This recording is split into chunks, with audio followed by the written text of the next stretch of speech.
to more updates from the conflict. Reports are emerging of new explosions heard in Abu Dhabi, the capital of the UAE. These incidents follow similar blasts reported earlier in Doha, the capital of Qatar. Authorities are investigating the situation, but no further details have been confirmed as of yet. We will continue to monitor the situation closely and bring you the updates as they become available. We move over to Qatar next, where a dozen loud bangs have been reported in the capital as Iranian attacks continue. Residents say explosions were heard across the city, causing alarm and concern. Authorities are monitoring the situation and assessing any potential damage or casualties. Officials urge people to stay indoors and follow safety precautions until the situation stabilizes. The attacks are part of ongoing regional tensions involving Iran and allied forces. Now we turn to Iraq. New strikes have hit Iraqi military base at Jurf al-Nasr.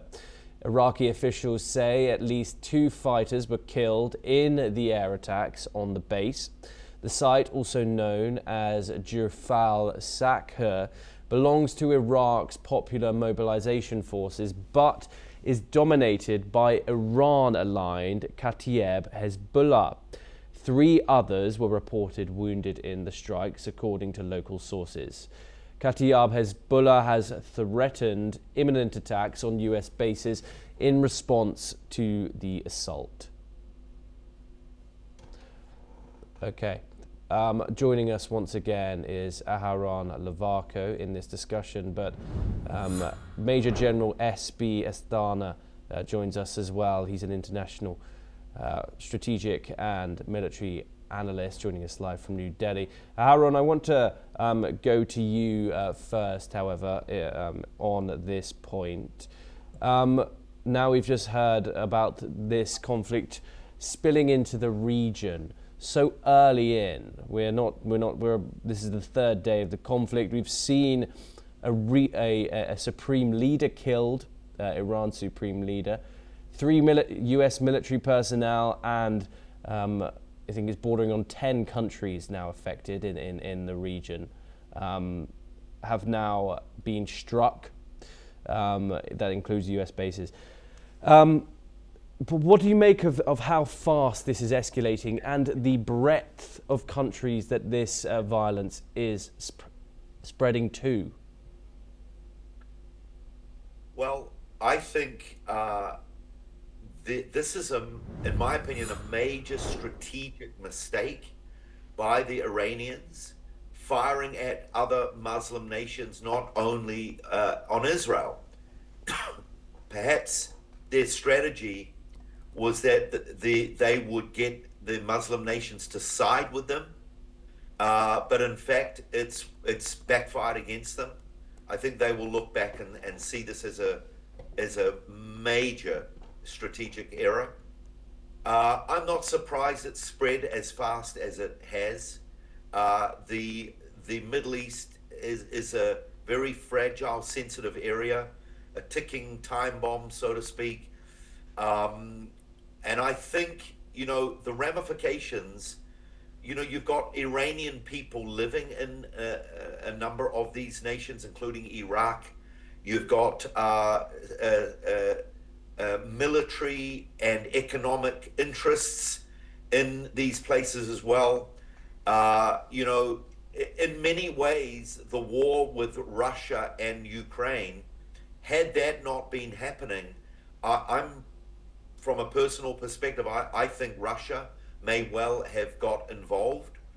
China, interestingly, are staying quiet on this. We're seeing protests all around the world. We're seeing Iranian people all around the world going out, cheering, celebrating what has been happening. A dictatorship for 47 years is on the way to being overthrown. The supreme leader has been taken out. So the ripple effect is continuing to go. As I said previously, we are joined by Dr. S.B. Astana to discuss this further. Thank you very much for joining us. What have you made about how broad this is spread to in such a short amount of time? This was previously phrased as a short operation. It is now very much clear that this is not going to be the case, with the US saying that this operation could take weeks. It is unclear how long Iran will last in striking all of these other countries in the Gulf region. What have you made of how quickly hostilities have escalated so far? Firstly, it was expected that they will escalate and more countries will get involved. The reason is very simple. The Iranian military capability is far less than the military capability of US and Israel. Iran does not have any credible capability to strike US in US, and has limited capability to strike in Israel, for the simple reason because if Iran fires lesser missiles, say about 20-30 missiles on Israel, the Iron Dome can take care of it to make sure that their missiles pierce in Israel airspace. They have to fire 100 plus missiles at one time, and they don't have that many missiles for a sustained period, to fire for a sustained period. So therefore, the only option available for Iran was to impose cost, because their aim is to impose cost on US and Israel.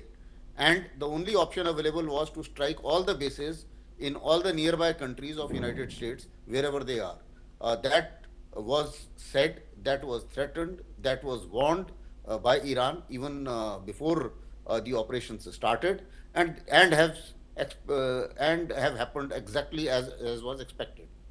So I don't think there is any surprise in that. Now, if you have to look at how long it will go, it will depend on two things. One is, what were the strategic aims of Iran and Israel, and can they be achieved, and how long they can be achieved.